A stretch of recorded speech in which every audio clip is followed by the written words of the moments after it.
جوړې بدې شاړې کړم ښایسته بادې سوچند کړم هر الویشته خاوره بدې بیا ټکله خوند کړم.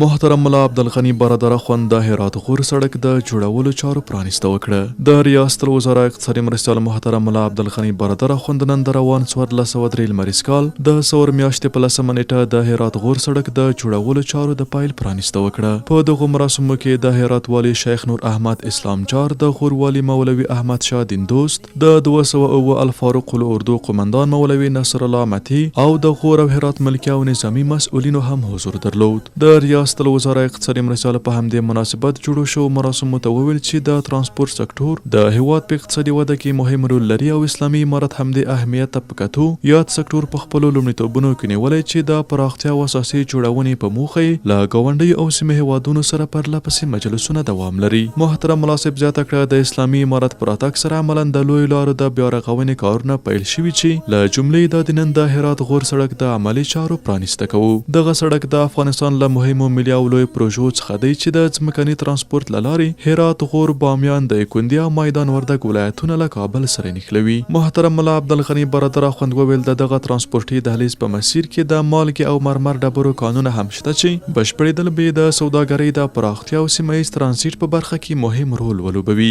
په پای کې د ریاست الوزرا اقتصادي مرستیال محترم ملا عبدالغني برادر اخوند د غور ولسونو ته ډاډ ورکړ چې اسلامي امارت شته امکاناتو ته په کتو هڅه کوي چې په دغه ولایت کې نورې پروژې هم پرانیزي. هر الویشته خاوره بدې بیا ټکله خوند کړم مینا به په زړه کې د نفرت پر غولې وکرم مینا به په زړه کې د نفرت پر غولې وکرم.